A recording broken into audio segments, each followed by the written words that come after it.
तो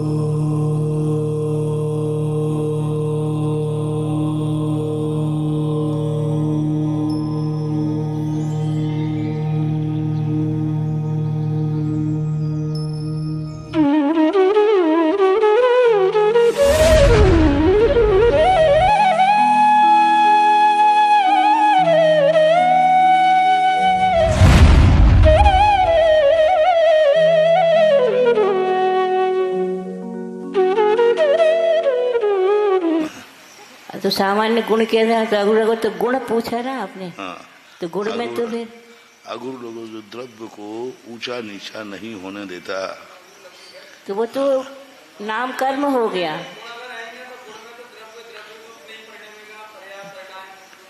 गुण गुण रूप में परिणाम, अगुरु लघु तो प्रतिजीवी गुण का घट करता है। वो अगुण लघुण नाम कर्म में आया। अगुरु नाम कर्म को अगुरु नाम कर्म जी का प्रतिजीवी गुण को घात करने वाला है, जो ऊंचता नीचता को प्राप्त, और अगुरु लघु गुण को वाला सामान्य गुण। अगुरु गुण का अर्थ क्या है? हाँ, तो क्या बताई थी? द्रव्य की द्रव्यता कायम रहती है। एक गुण एक द्रव्य दूसरे द्रव्य रूप परिणमन नहीं करता है, एक गुण दूसरे गुण रूप में परिणमन नहीं करता है। हाँ, तो फिर वस्तुत्व गुण क्या है?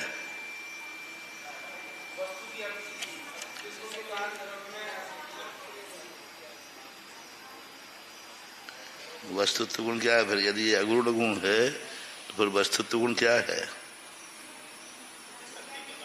वो तो उसमें अर्थ क्रिया, वस्तु जिस द्रव्य की जिस शक्ति के निमित्त द्रव्य में अर्थ क्रिया होती है उसको वस्तुत्व गुण कहते हैं।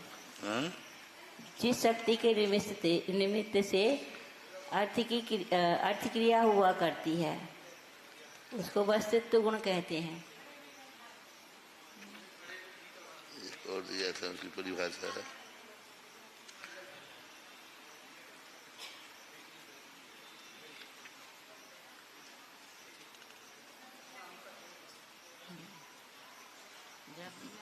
अर्थ क्रिया है ना, वो द्रव्य को द्रव्य बनाए रखता है, अद्रव्य नहीं होने देता, ऐसा उसको अगुरु लघु गुण कहते हैं।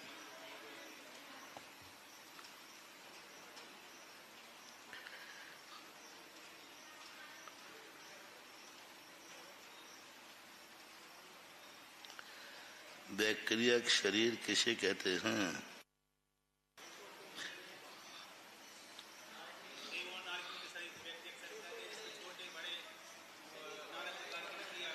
फिर औदारिक शरीर क्या है?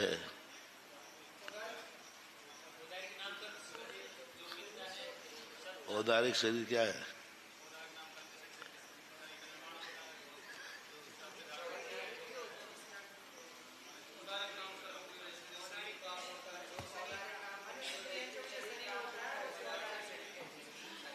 जिस कर्म के उदय से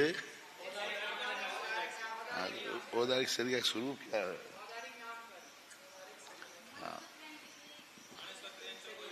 सप्त धातुओं से सहित होता है, वह औदारिक शरीर होता है। हालांकि इन्होंने सप्त धातु शब्द का प्रयोग नहीं किया।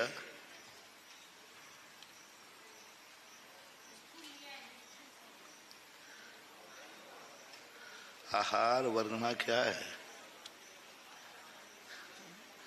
आहार वर्णना क्या है?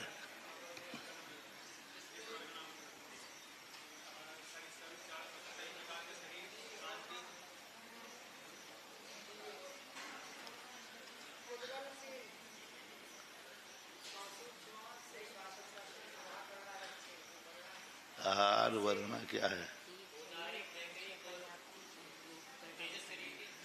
आहार आहारक औदारक और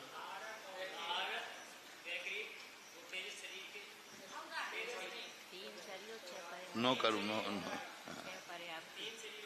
हाँ, तो आहारक वैक्रियक और औदारिक शरीर का तीन शरीरों के निर्माण के लिए जो वर्णाएं ग्रहण की जाती हैं वो आहारक वर्णाएं कहलाती हैं। तो आहार शरीर किसे कहते फिर?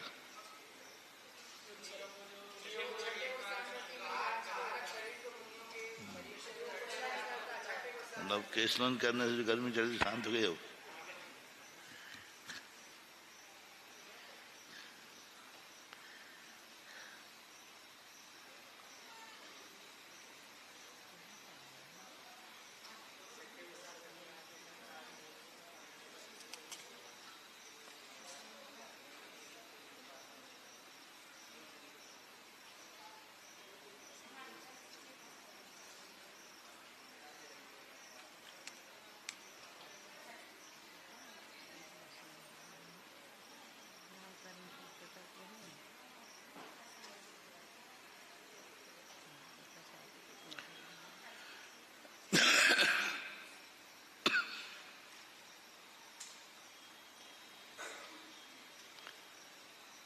द्रव्य, गुण और पर्याय, इन तीनों की परिभाषा बताओ क्या है।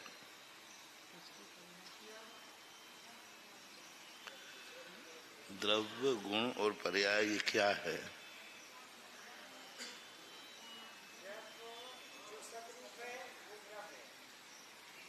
इसके अनुसार बताओ।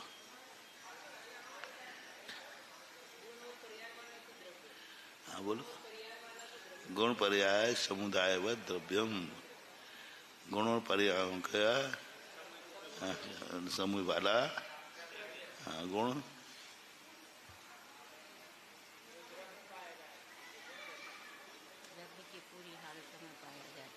हाँ बताओ, उधर से बताओ कौन बताओगे। द्रव्य, गुण, पर्याय। हाँ दूसरे नंबर पे बोलो द्रव्य, गुण, पर्याय, क्योंकि ये जैन दर्शन के मूल विषय हैं। द्रव्य, गुण, पर्याय।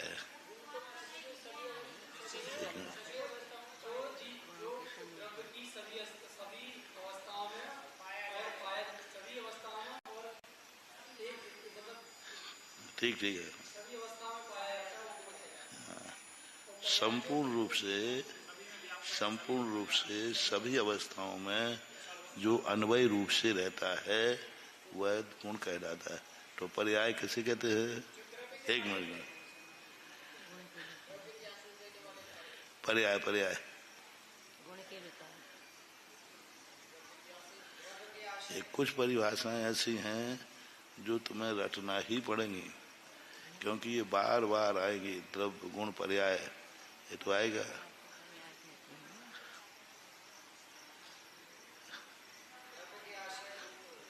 गुण पर्याय वाला द्रव्य होता है। द्रव्य के सभी हिस्सों में और सदा विद्यमान रहता है वह गुण कहलाता है।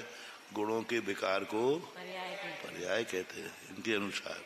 हालांकि द्रव्य की भी पर्याय होती है, लेकिन ऐसे गुणों की परिणति को पर्याय कहते हैं। द्रव्य के आश्रित तो गुण भी रहते हैं। फिर एक परिभाषा दूसरी, क्रम भावी पर्याया सहभावी।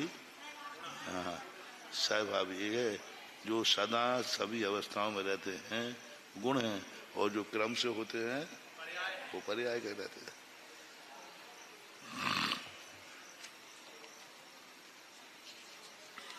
हाँ 3-4 से पूछा नहीं तो सोचा पूछना बंद हो गया, पढ़ना बंद करा।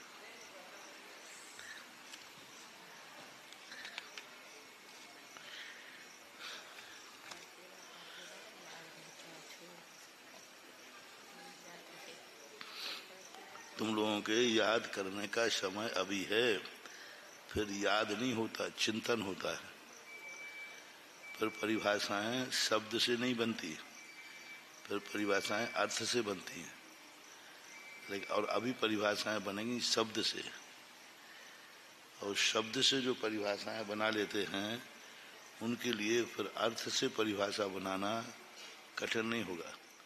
आगे जाकर के तुम्हें शब्द रटने की जरूरत नहीं पड़ेगी, फिर तो तुम्हारा विषय चिंतन में चला जाएगा। फिर अर्थ से तुम परिभाषा पकड़ोगे, ये शब्द गायब हो जाएंगे। जो याद किया है ये सब भूल जाओगे, कोई मतलब ही नहीं रहेगा इनका, क्योंकि फिर अर्थ में पकड़ोगे।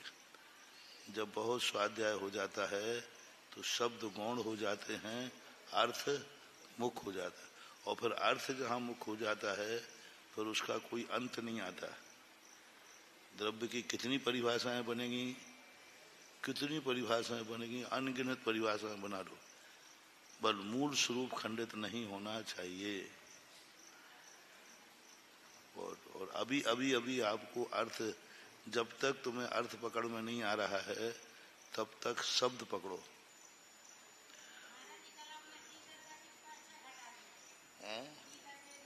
हाँ कल क्षमावाणी का दिन था। कल बहुत अच्छा महाराज जी, बहुत ही बढ़िया प्रवचन किया। क्षमावाणी का प्रवचन। अब जो प्रसंग होता है उसके अनुसार ही तो उपदेश देना, और करना क्या है?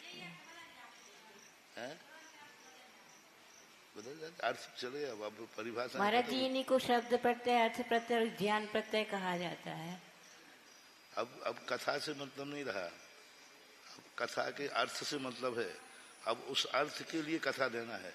पहले अपन कथा के लिए अर्थ निकालते थे, कथा सुनाएंगे। देखो दो प्रवचन हो गए, एक कथा सुनाएंगे और इस कथा का अर्थ क्या है, यही है ना। और अब क्या है, अपन अर्थ बताएंगे, उसके लिए कथा लाएंगे। एक कोना खाली रखना चाहिए, आपने ये जो कल कितनी कहा। बड़ी बात है। अब ये हम कोई, और अब ये बात हमने शायद ही जिंदगी में कभी कही हो, अब आ गई कल ऐसी बात। ये तो कहता था कि भाई दुश्मनी ऐसी करो कि उसमें गुंजाइश रहे, काश कल मित्रता हो गई तो। कहीं वो बातें फिर बाद में रह रहे कि याद ना आ जाए, अरे आज तुमने ऐसा किया लेकिन कल तुमने ऐसा। होता है ना कई बार, इतनी गहरी कोई दुश्मनी हो जाती है, इतनी गहरी कि कल मित्रता भी हो जाए ना, तो फिर वो याद आता है, अरे भाई आज बड़ी मित्र हो गया लेकिन तुमने तो कसर नहीं छोड़ी थी, ऐसा कहते ना। हाँ, तुमने तो हमें पूरा निपटाने का। हाँ, तो इसलिए सम्यक दृष्टि दुश्मनी करता है, लेकिन दुश्मनी करते समय इतनी गुंजाइश रखता है कि कल के दिन यदि मित्रता हो गई तो हो ही जाएगी, हो गया। ऐसा थोड़ी है कि अनादि अनंत काल आज मान लो कमठ ने किया तो अंत में मित्रता हुई कि नहीं। तो हमेशा दुश्मनी करते समय इतनी दुश्मनी करना कि कल के दिन मित्रता हो जाए तो कहीं ये दुश्मनी में किया हुआ व्यवहार उस समय बाधक न बन जाए। मित्रता तो हो गई, लेकिन अब वो किया हुआ दुश्मनी का व्यवहार घाव, अरे भैया कितने ही करो, अभी जो मैं परेशानी भोग रहा हूं ना वो तुम्हारी देन है, ऐसा कहते ना। अब मित्रता तो हो गई, लेकिन अब परेशानी तो वो है ही जो कर ली थी। मालूम जो मैं परेशान हो रहा हूँ ये तुम्हारी ही देन है। अब ऐसा कोई कष्ट मत दो कि मित्रता में भी बाधक बन जाए। ये तो मैं, लेकिन कल जो ये बात आई, एक कोना खाली रखो, काश वो आ गया तो। है?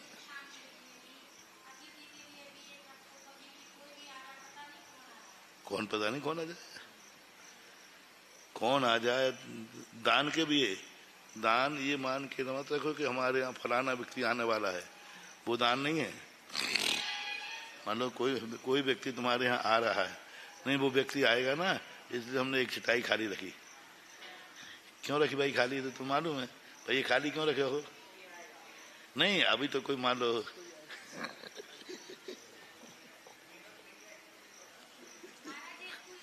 है, हाँ तो तुम्हें कोई पुण्य नहीं लगना हो, ये दान में नहीं आएगा। क्या पता स्वाध्याय के बीच में कोई आ गया तो,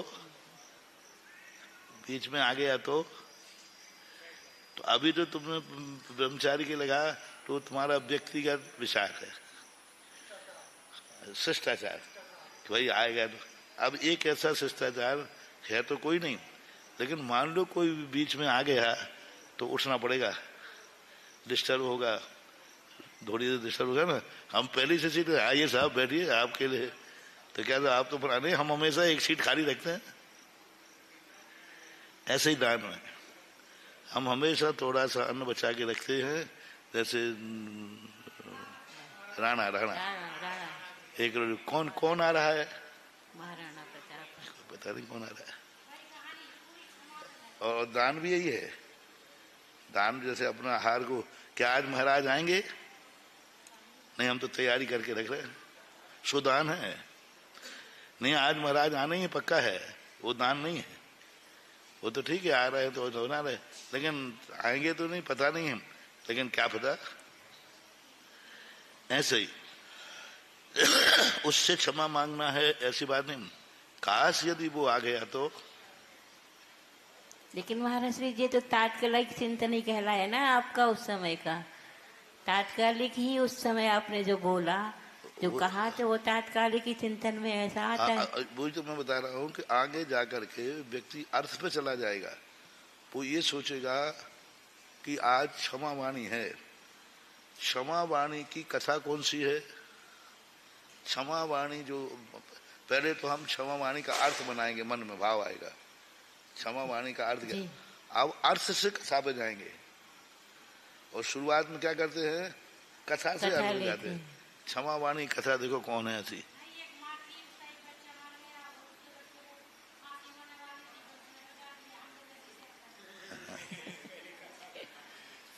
फांसी होने वाली थी। हाँ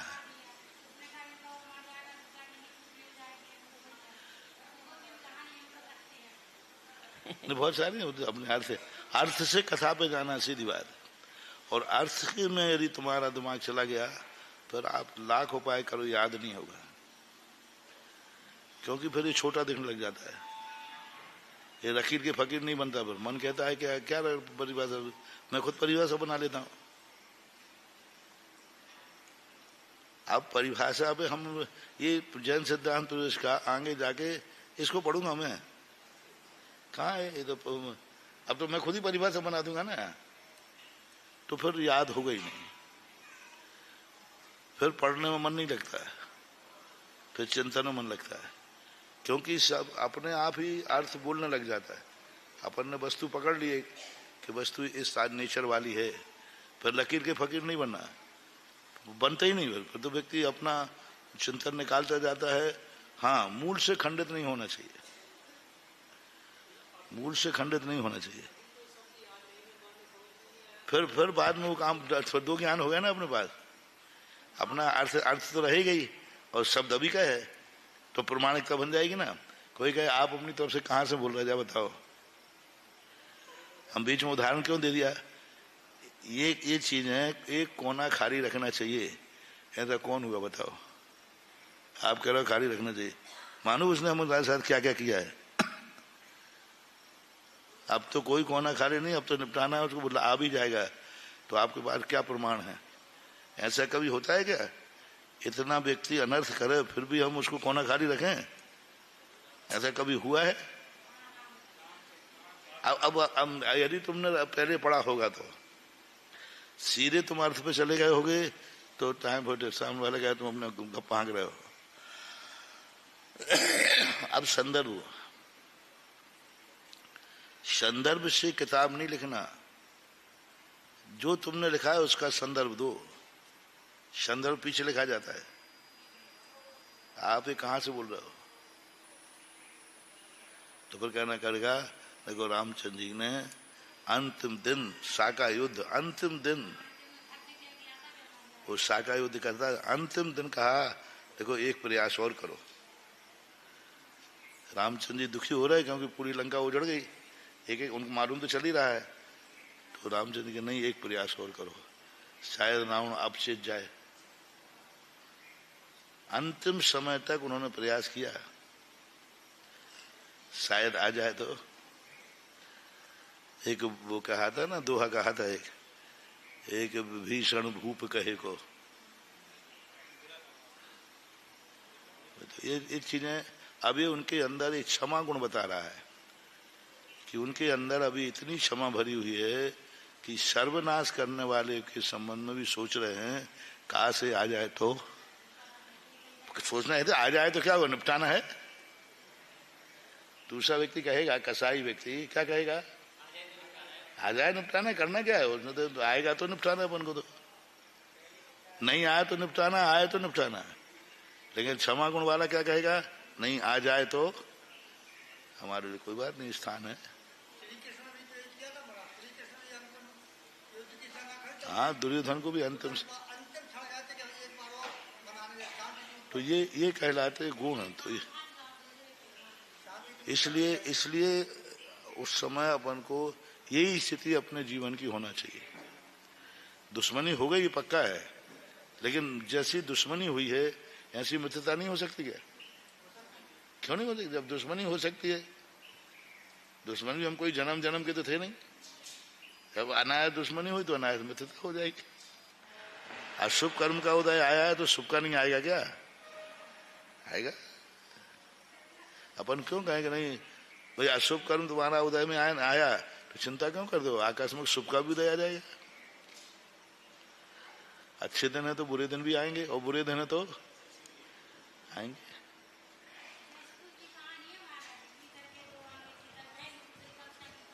अब कहानियां पहले दूसरे नहीं, अब उन कहानियों में इतना अर्थ है, इतना अर्थ है। तीतर के दो आगे तीतर के दो। अब वो छोटी सी कहानी कितनी महत्वपूर्ण है। अब दूसरी कक्षा की कहानी है चूहे वाली, चूहा और शेर की। अब वो दूसरी कक्षा की है, लेकिन आज उसका अर्थ कितना गजब का है। क्योंकि अब अपन को कथा मुख नहीं रही, अब कथा का भाव पक्ष जो है, अर्थ पक्ष, वो मुख हो गया। इसलिए मैं अभी तुम लोगों से कह रहा हूं, अभी शब्द रट लो, बाद में नहीं रटोगे, बाद में रटने का भाव नहीं आएगा। तुमसे कहे कि जैन साहब उसका स्वाध्याय कर लो, मैं अब जैन सिद्धांत तो इसका पढ़ूंगा, अभी तो चलेगा, अभी प्रेस्टेज डाउन नहीं होगी, बाद में होगी। बाद में यदि कोई कहे, जैसे मान लो तुम अभी पढ़ लोगे बहुत, और बाद में कहें कि महाराज जैन सिद्धांत से क्लास रहे, तुम बैठ जाओ, मैं अब मैंने बहुत होंगे। अब दूसरी कक्षा की किताब कोई पढ़ने को कहेगा तो कैसे लगेगा, मन नहीं लगेगा। अभी लगेगा जब वो कक्षा में है और उसके कोर्स में है तो पढ़ोगे। महाराज जी आप भी तो इतनी छोटी सी क्लास पढ़ा रहे हैं, ये भी तो विशेष। हाँ? आप भी तो जैन सिद्धांत प्रवेश का पढ़ा रहे हैं, ये भी तो बड़ी विशेषता की बात है। मैं तो पढ़ा भी रहता हूँ, पढ़ भी लेता हूँ। पढ़ाते पढ़ाते पढ़ लेता हूँ।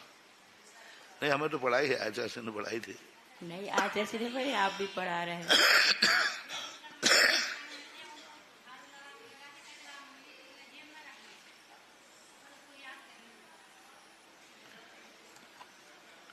अच्छा, हाँ अब पता चला। मैंने कि भाई ये सीट काय के लिए खाली रखे हो,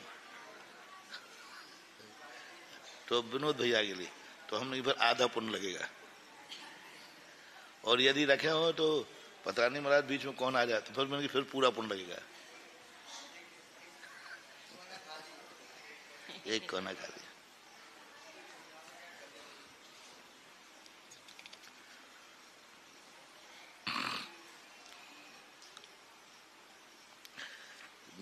विनोद बाबू, क्षयोपम लब्धि कठिन है, बाकी लब्धियां कठिन नहीं है। क्षयोपम लब्धि बहुत कठिन है, क्योंकि सारे संसार की जिंदगी भर की अनुभूतियों को पाप कहना है, बहुत कठिन है। पुण्य पाप संसार जो कुछ भी है सब पाप है, सब है, मुझे नहीं चाहिए, बहुत कठिन है। अनंती काल अपन ने उसी में बिताया है, उसी की निंदा करना है। और संसार का सबसे बड़ा पापी मैं हूं, ये कहना बहुत कठिन है। हाँ, हाँ बहुत कठिन है। क्षयोपम लब्धि कठिन है, बहुत कठिन। आगे की लब्धियां इतनी कठिन नहीं है, फिर आगे जाके प्रायोगिक लब्धि थोड़ी कठिन पड़ती है, बाकी तो बहुत सरल है।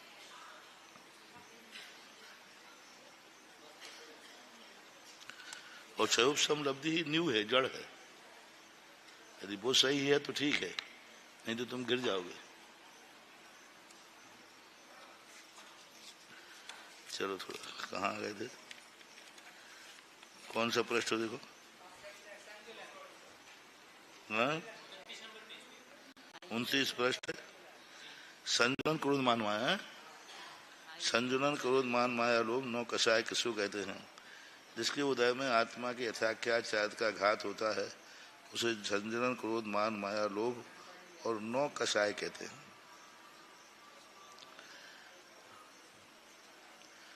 नौ कषायों को भी ले लिया उन्होंने। आयु कर्म, जिस कर्म के उदय से आत्मा नरक तिरंद मनुष्य और देव शरीर में रुका रहता है, उसे आयु कर्म कहते हैं। अथवा आयु कर्म करने से आत्मा के अवगाह्य गुण को घात होता है। ठीक है, ये परिभाषा भी चलती है। आयु कर्म के कितने भेद हैं? 4, नरक तिरंद मनुष्य और देव। नाम कर्म किसे कहते हैं?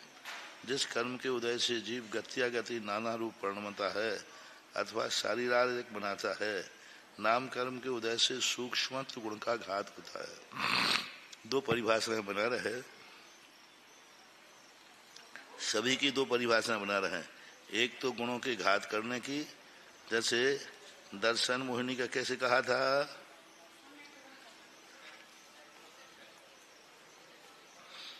सम्यक मोहिनी किस गुण को घात करती है? सम्यक। चारित्र मोहिनी आत्मा के चारित्र को घात करती है। तो ज्ञानावरणी किसको? दर्शनावरणी किसको? और अंतराय कर्म ज्ञानावरणी, दर्शनावरणी, मोहिनी और अंतराय वीर्य को। चार है ना, चार घात के चार बना लो। अंतराय कर्म जो है आया नहीं इसमें, लेकिन अनंत वीर्य का जो घात करती है वो क्या है? अंतराय। और मोहिनी कर्म मोहिनी कर्म सम्यक तो चारित्र का आ गया। हाँ, वैसे सामान्य रूप से सुख का घात करती है, वो भी कथन आता है, यहाँ दिया है। और कई स्थानों पे सुख भी आता है। सुख को घात करती है मोहिनी कर्म। ऐसा नहीं, वेद नहीं बोलते, अव्यवाद। हाँ, अनंत सुख और अव्यवाद में कई आचार्यों ने भेद किया है। तो ऐसे हाँ, अनंत सुख आ जावे।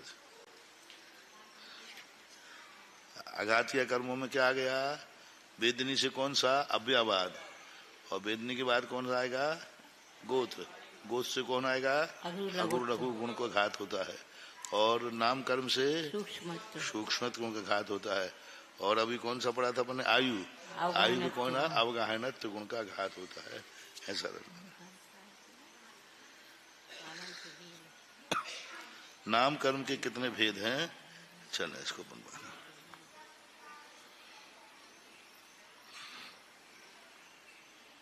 Oh